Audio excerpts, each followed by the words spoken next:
السلام علیکم ورحمۃ اللہ وبرکاتہ۔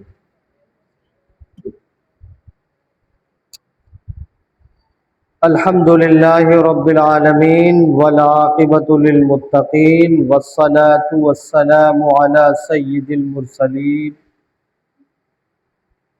وعلی آلہ واصحابہ اجمعین، اما بعد فاعوذ باللہ من الشیطان الرجیم، بسم اللہ الرحمن الرحیم۔ یخرج منہما اللؤلؤ والمرجان فبأی آلاء ربکما تکذبان۔ صدق اللہ مولانا العظیم وصدق رسولہ النبی الامین المتین الکریم، ونحن على ذلك لمن الشاہدین والشاکرین والحمد للہ رب العالمین۔ بعد توحید کے متوالوں، شمع رسالت کے پروانوں، اولیاء امت کے جانثاروں، غوث و خواجہ کے چاہنے والوں، مصطفیٰ جان رحمت صلی اللہ علیہ وسلم کے دیوانوں، آئیے سب سے پہلے رسول ہاشمی، گنبد خضرا میں آرام فرمانے والے آقا حضرت احمد مجتبی محمد مصطفیٰ روحی فدا صلی اللہ علیہ وسلم کی بارگاہ گہربار میں درود و سلام کی ڈالیاں نچھاور کریں، بآواز بلند پڑھیں، اللہم صلی علی سیدنا و شفیعنا و حبیبنا و مولانا محمد وعلی آلہ واصحابہ دائما ابدا۔ ہم اللہ اور اس کے ذکر کے لیے اگر تھوڑی دیر بیٹھ جاتے ہیں تو ہمیں نیند آنے لگتی ہے۔ ہم کو اگر کھیلنے کے لیے کہہ دیا جائے تو نیند نہیں آئے گی۔ ہم کو اگر پتنگ اڑانے کے لیے کہہ دیا جائے تو نیند نہیں آئے گی۔ ہم کو اگر ہنسنے کے لیے کہہ دیا جائے تو نیند نہیں آئے گی۔ ہم کو اگر موبائل دے دیا جائے تو نیند نہیں آئے گی۔ ہم کو اگر ان کی چگلی، ان کی ہنسی اور مذاق کرنے کے لیے کہہ دیا جائے تو نیند نہیں آئے گی۔ جیسے ہی ہم نے شروع کیا اللہ کا ذکر، جیسے ہم نے شروع کیا رسول اللہ کا ذکر، جیسے ہم نے شروع کیا اولیاء اللہ کا ذکر، جیسے ہم نے شروع کیا شہدائے کرام کا ذکر، ایسے ہی شیطان نے کہا کہ بہت اچھی نیند آنے والی ہے، تھپکی دے کر کے سلا دیتا ہے۔ جیسے ہی اللہ اس کے رسول کی باتیں شروع، نیند آنا شروع۔ جب تک ذکر اللہ اور ذکر رسول کی باتیں نہیں ہو رہی تھی ہم کو نیند نہیں آ رہی تھی۔ جیسے ہی شروع ویسے ہی نیند شروع۔ عزیزان ملت اسلامیہ، کچھ اوقات کی ضرورت ہے، کچھ وقت اگر آپ اللہ اس کے رسول کی بارگاہ میں خرچ کریں گے، ذکر رسول ذکر الہ میں خرچ کریں گے، تو یہی وقت کل میدان محشر میں جب میزان نصب ہوگا، جب ترازو نصب ہوگا، جب اچھے اور برے اعمال تولے جائیں گے، تو یہی وقت رکھ دیا جائے گا اور بندے کا بیڑا پار ہو جائے گا۔ درود پاک پڑھیں، اللہم صلی علی سیدنا و شفیعنا و حبیبنا و مولانا محمد وعلی آلہ و اصحابہ دائما ابدا۔ نعت پاک کے چند اشعار میں بھی پڑھنے کی کوشش کر رہا ہوں، اگر اچھا لگے تو سبحان اللہ ماشاء اللہ ضرور کہیں۔ اس سے دو فائدہ ہوگا، ایک فائدہ تو یہ ہوگا کہ نیند نہیں آئے گی، ایک فائدہ تو یہ ہوگا کہ نیند نہیں آئے گی، اور دوسرا فائدہ یہ ہوگا ہمارے نامہ اعمال میں نیکیوں کا اضافہ ہو جائے گا۔ کہہ دیجئے سبحان اللہ۔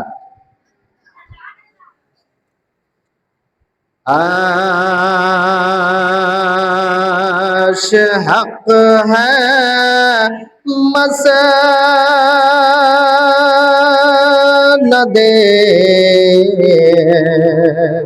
رفعت رسول اللہ کی عرش حق ہے مسند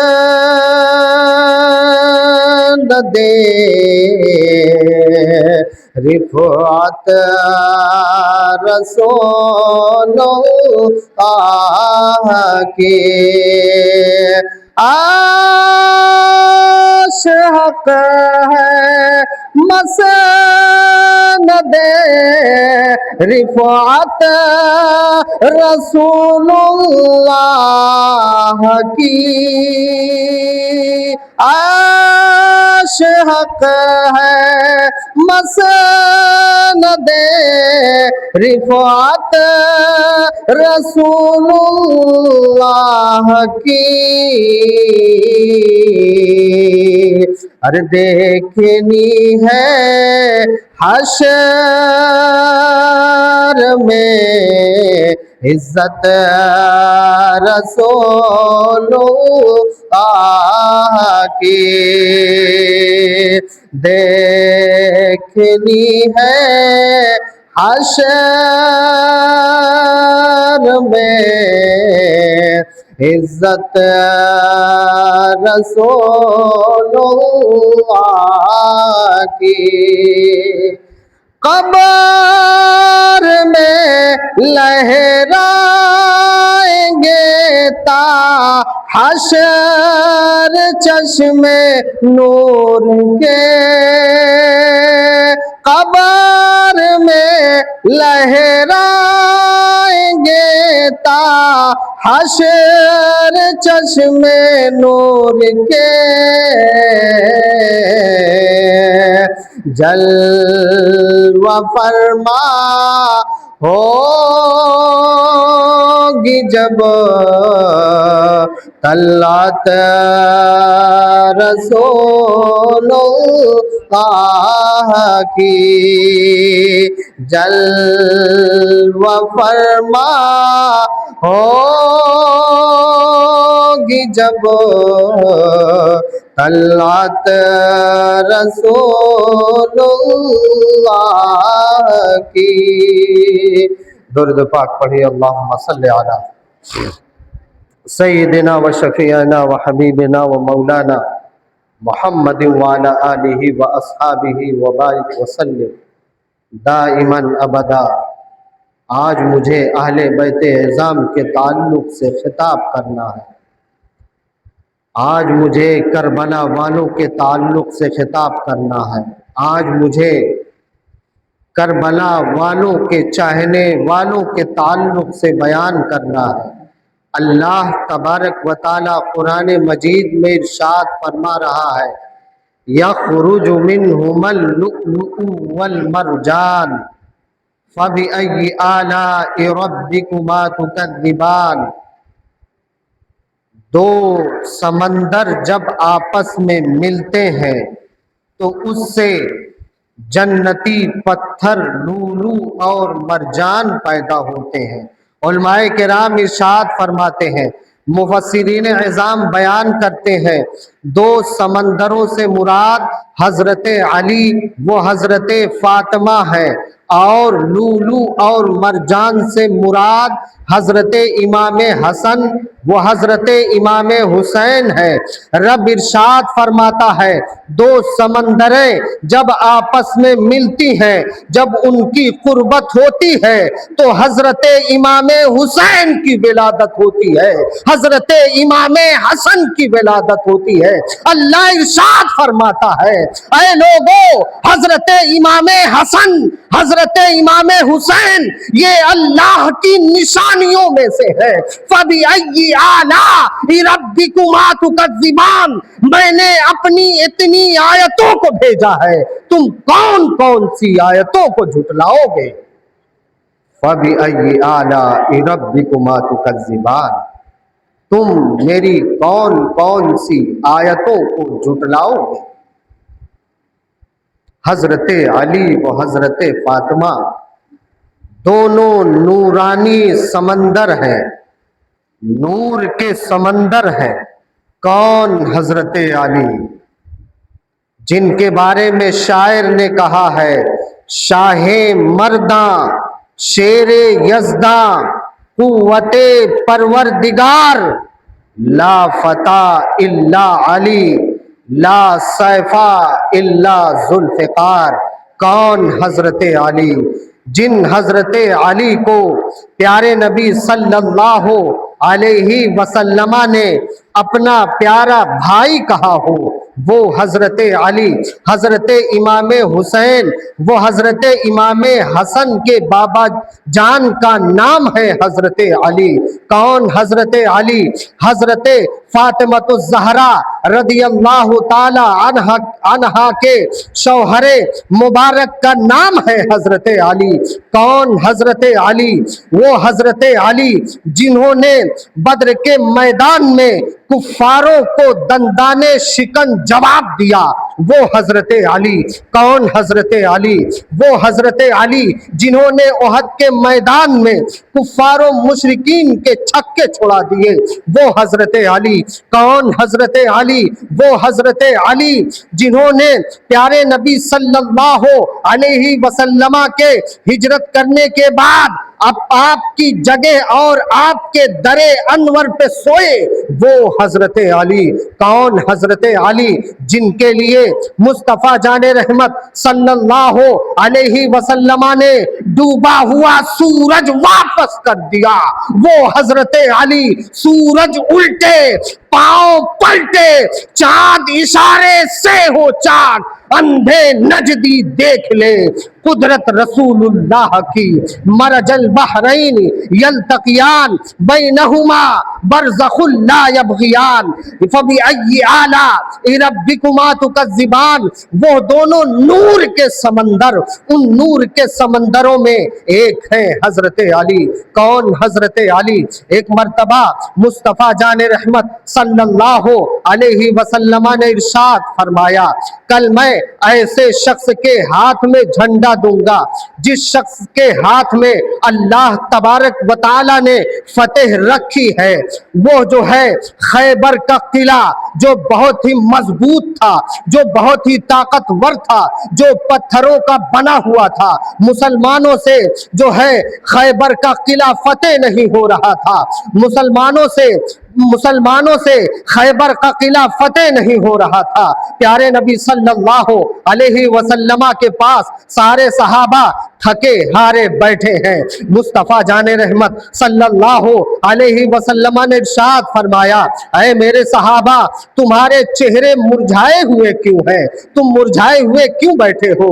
تم غمگین کیوں بیٹھے ہو؟ صحابہ کرام نے عرض کیا یا رسول اللہ خیبر فتح نہیں ہو رہا ہے، خیبر پہ ہمارا قبضہ نہیں ہو رہا ہے، خیبر پہ اسلام کا جھنڈا بلند نہیں ہو رہا ہے۔ مصطفیٰ جان رحمت صلی اللہ علیہ وسلم نے صحابہ کرام سے ارشاد فرمایا کل میں ایسے شخص کے ہاتھ میں جھنڈا عنایت فرماؤں گا جس کے ہاتھ میں جھنڈا ہوگا اور جھنڈا لینے کے بعد باب خیبر فتح ہو جائے گا۔ عزیزان ملت اسلامیہ، حضرت عمر فاروق رضی اللہ تعالی عنہ کا بیان ہے کہ کل جو ہے پیارے نبی صلی اللہ علیہ وسلم نہ جانے کس کو جھنڈا عطا فرمائیں گے جن کے ہاتھ سے اللہ تبارک و تعالی باب خیبر کو فتح فرمائے گا۔ حضرت عمر کی یہ تمنا تھی جھنڈا مجھے عطا فرمایا جائے اور میرے ہاتھ سے خیبر کو فتح کیا جائے۔ حضرت عثمان کی تمنا تھی کہ جھنڈا میرے ہاتھ میں تھمایا جائے اور جو ہے خیبر کو میرے ہاتھ سے فتح کیا جائے۔ حضرت ابو بکر صدیق کی یہ تمنا تھی جھنڈا مجھ کو دیا جائے اور میرے ہاتھ سے خیبر کو فتح کیا جائے۔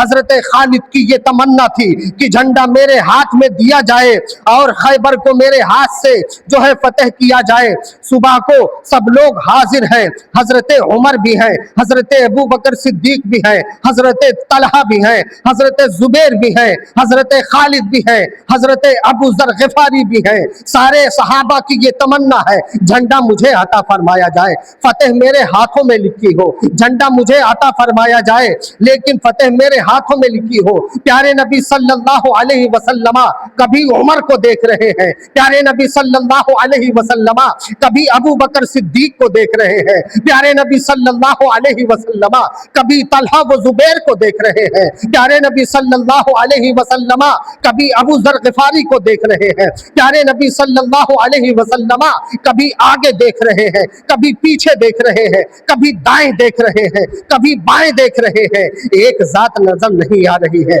پیارے مصطفیٰ صلی اللہ علیہ وسلم ارشاد فرماتے ہیں اینا علی، علی کہاں ہے، اینا علی، علی کہاں ہے؟ صحابہ کرام عرض کرتے ہیں یا رسول اللہ علی تو اپنے خیمے میں ہیں۔ پیارے نبی صلی اللہ علیہ وسلم نے ارشاد فرمایا اے میرے صحابہ علی کو بلاؤ، اے میرے صحابہ شاہ مردہ کو بلاؤ، اے میرے صحابہ شیر یزدہ کو بلاؤ۔ عزیزان ملت اسلامیہ، صحابہ کرام نے حضرت علی کو بلایا، حضرت علی تشریف لائے۔ پیارے نبی صلی اللہ علیہ وسلم نے پوچھا اے علی تم کہاں تھے؟ علی نے عرض کیا یا رسول اللہ میری آنکھ میں تکلیف ہے اس لیے میں حاضر نہ ہو سکا۔ پیارے نبی صلی اللہ علیہ وسلم نے اپنا لعاب دہن پیارے حضرت علی کی آنکھوں میں لگایا۔ حضرت علی کا بیان ہے مصطفیٰ جان رحمت صلی اللہ علیہ وسلم نے جیسے ہی میری دکھتی ہوئی آنکھ میں اپنا لعاب دہن لگایا میری آنکھ پہلے سے زیادہ اچھی ہو گئی۔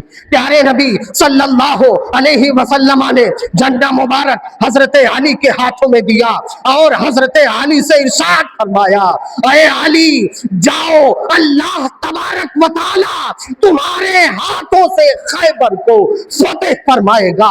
حضرت علی جھنڈے کو لیتے ہیں، صحابہ کرام کے لشکر کو لیتے ہیں، باب خیبر کی طرف چل پڑتے ہیں، میدان خیبر کی طرف چل پڑتے ہیں، جو ہے خیبر کے میدان اور قلعے کی طرف چل پڑتے ہیں۔ عزیزان ملت اسلامیہ، جو خیبر کئی دنوں سے فتح نہیں ہو رہا تھا، جس خیبر کا دروازہ کئی دنوں سے اکھڑ نہیں رہا تھا، حضرت علی نے جو ہے خیبر کو پکڑا اور نعرے تکبیر کی صدا بلند کی، نعرے تکبیر کی صدا کو بلند کیا۔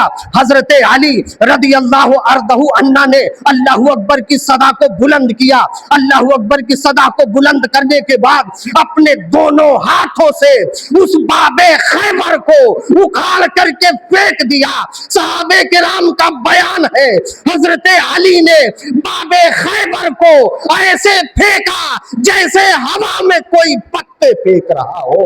شاہ مردہ شیر یزدہ قوت پروردگار لا فتح الا علی لا سیف الا ذوالفقار فبأی آلاء ربکما تکذبان۔ حضرت علی، وہ حضرت علی جن کے بازوؤں سے باب خیبر کو اکھاڑا گیا، وہ حضرت علی جن کے لیے ڈوبے ہوئے سورج کو واپس کیا گیا، وہ حضرت علی جن کے لیے حضرت فاطمہ الزہرا کا نکاح جن سے کیا گیا، انہی کے لخت جگر کا نام حضرت امام حسین وہ حضرت امام حسن ہے۔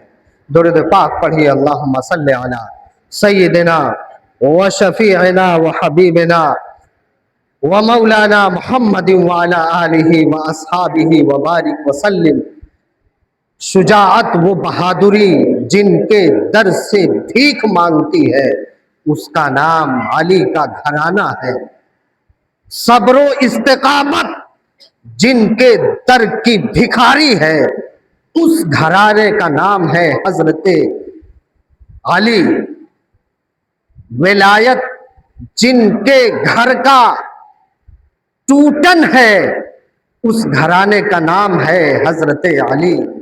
اسی گھرانے کے چراغ کو ظالموں نے 10ویں محرم کے دن بے دردی کے ساتھ شہید کیا، بے دردی کے ساتھ ظلم کیا، بے دردی کے ساتھ خون بہایا۔ حضرت امام حسین رضی اللہ عنہ کوئی اپنی ذاتی وجہ سے کربلا کی سرزمین پر نہیں گئے تھے۔ کوفہ والوں نے 1-2 خط نہیں سینکڑوں خطوط بھیجے تھے۔ پہلے تو موبائل کا دور نہیں تھا کہ فوراً فون لگاؤ، حضرت تشریف لے آئیے، شام کو پروگرام ہے، دوپہر میں فون لگاؤ، حضرت شام کو حاضر ہو گئے، صبح فون لگاؤ، شام کو تمام پروگرام تیار۔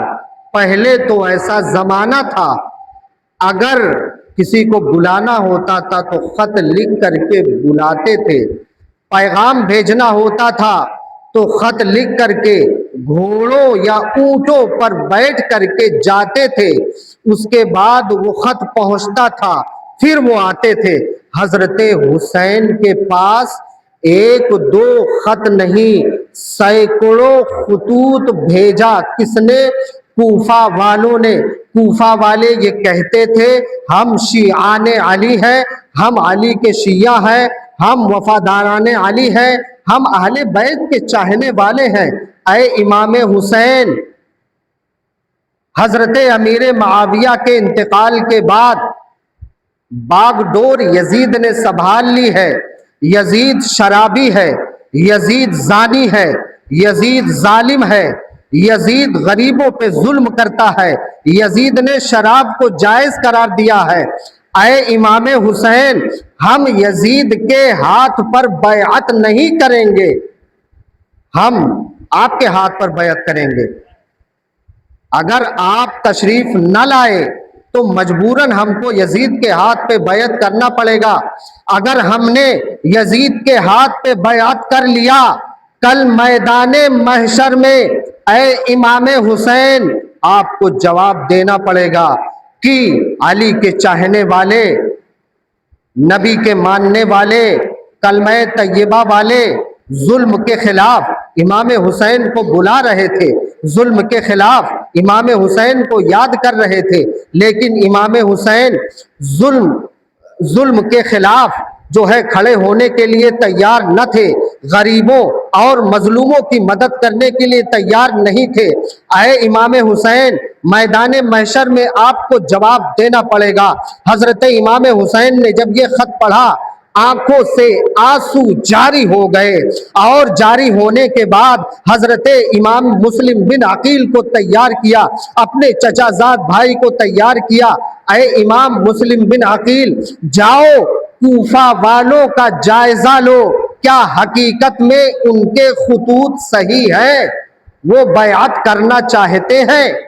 حضرت امام مسلم بن عقیل جب کوفہ پہنچے تو کوفہ والوں نے اتنی محبت جتائی کہ ایک ہفتے میں، عزیزان ملت اسلامیہ چند لمحوں میں انشاءاللہ میں اپنی تقریر ختم کروں گا، اس کے بعد جو ہے سبیل پر نیاز ہوگی، فاتحہ خوانی ہوگی، پھر آپ حضرات تشریف لے جائیے گا۔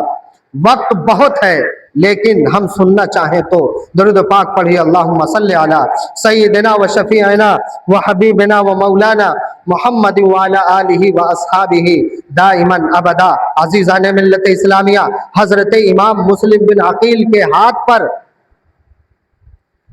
20,000 کوفہ والوں نے بیعت کیا اور یہ کہا ہماری جان، ہمارا مال، سب کچھ امام حسین پر قربان ہے، امام حسین کو بلائیے۔ حضرت امام مسلم بن عقیل نے خط لکھا، اے بھائی جان، میرے ہاتھ پر 20,000 کوفیوں نے، شیعان علی نے بیعت کر لیا ہے اور جان و مال سب کچھ قربان کرنے کے لیے تیار ہے، اے بھائی جان آپ تشریف لا لیں۔ حضرت امام حسین نے اپنی سواری تیار کی اور مدینہ سے چل پڑے، پیارے نبی صلی اللہ علیہ وسلم کے روضہ انور پر حاضری دیے، قبر انور پر حاضری دینے کے بعد جو ہے رونے لگے۔ حضرت امام عالی مقام پیارے نبی صلی اللہ علیہ وسلم سے آخری سلام عرض کر رہے ہیں اور یہ عرض کر رہے ہیں، نانا جان آپ کا شہر میں چھوڑ رہا ہوں، نانا جان آپ کی مسجد چھوڑ رہا ہوں، نانا جان آپ کی وادی چھوڑ رہا ہوں اور یہاں سے کوچ کر رہا ہوں، کوفہ کی طرف جا رہا ہوں۔ آخری سلام رو رو کر عرض کرتے ہیں، پھر امی جان کی قبر انور پر آتے ہیں، سلام عرض کرتے ہیں، آخری سلام عرض کرتے ہیں، بھائی جان کی قبر پہ آتے ہیں، حضرت امام حسین سے سلام عرض کرتے ہیں، آخری سلام عرض کرنے کے بعد مکہ شریف میں آتے ہیں، حضرت عبداللہ ابن زبیر سے ملاقات کرتے ہیں، عمرہ کرتے ہیں، خانہ کعبہ کا طواف کرتے ہیں، خانہ